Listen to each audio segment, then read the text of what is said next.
Hi everyone, I'm glad you're here. Thank you very much for joining me. Only 11 days until Christmas. I'm not ready. Are you? Today is Saturday, December 14th, 2024. And I want to wish everyone a very Merry Christmas. USGS is only reporting 5 earthquakes within the last week there at Mount Rainier.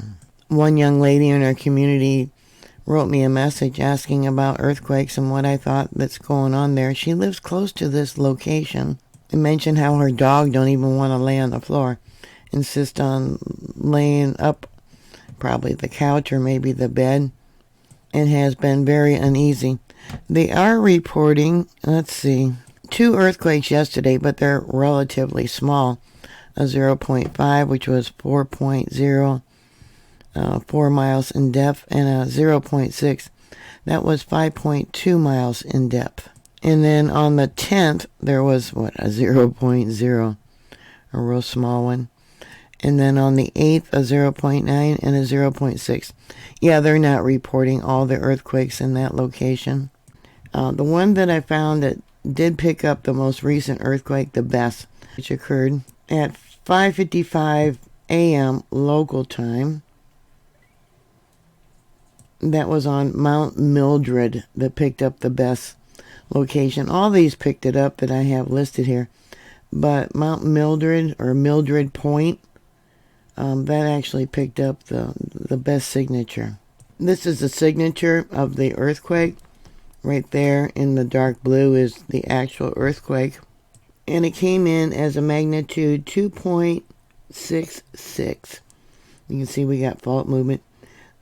There's probably some other ones here more recently. Here's a small one at 16:36 Universal Time. So that would be at 8:36 a.m. local time. And that comes in as a magnitude 1.55. We'll go to the signature there. See that? Again, fault movement. I don't think I showed you the spectrogram on that first one, so let's show you. Yeah, we got magma rising up into the system.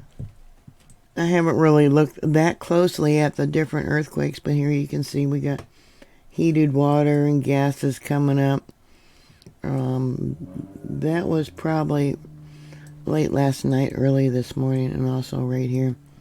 Let's see, 1:02 and 30 seconds Universal Time. So that would have been 5:02 p.m. local time. And we'll pull it up and see what else I might see here. Yeah, here we got some more earthquakes right through here. We'll start with the larger one right there. This would have been at 4:14 p.m. last night. And there's its seismic signature. And that would come in as a magnitude 2.03. Yeah, there's a lot of earthquakes that they're not reporting. Yeah, you think they'll tell you the truth about what's going on? Nope. You know, a lot of people do expect that the government tells them the truth. Well, they're not telling us the truth about the UFOs being seen. I believe it was Washington State, or the drones that are multiplying in sightings across the East Coast.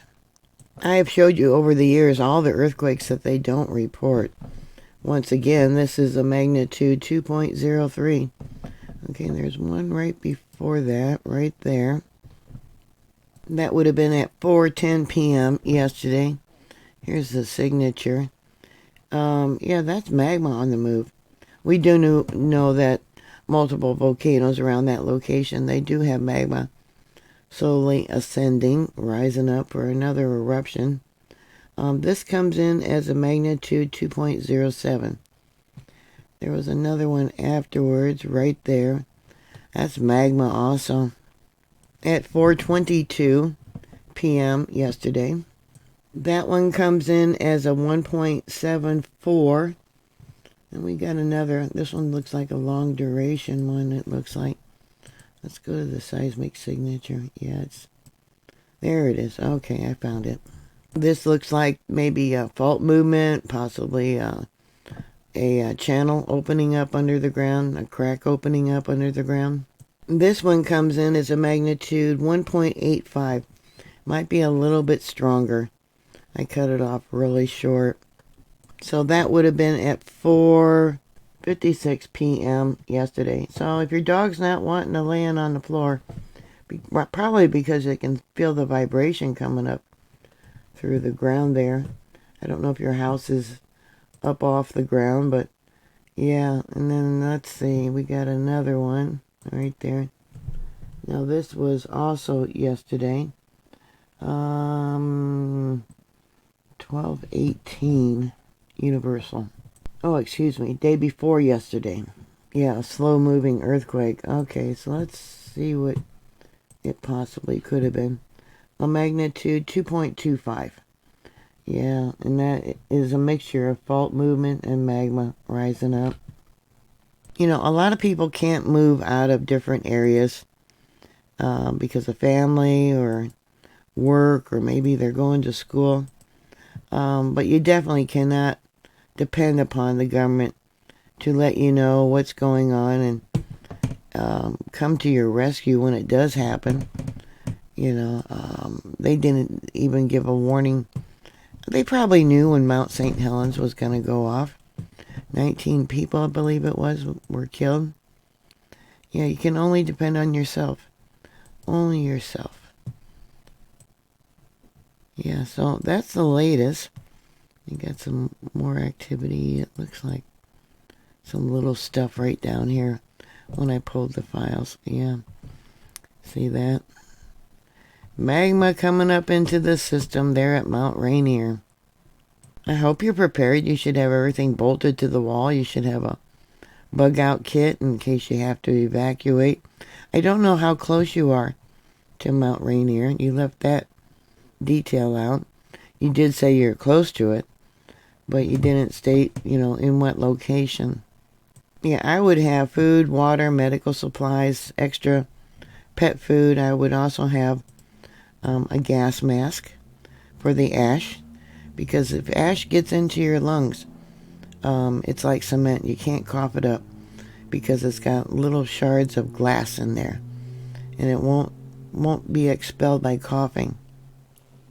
When ash lays on power lines, it causes a sparking between the power lines. So you could have power outages too. And ash also contaminates open sources of water, making it unusable for drinking, you know, for yourself or your pets. But thank you for your questions. I hope you have a Merry Christmas. Always be prepared for any type of disaster. Please stay safe, and I'll talk to you later. God bless you. Bye.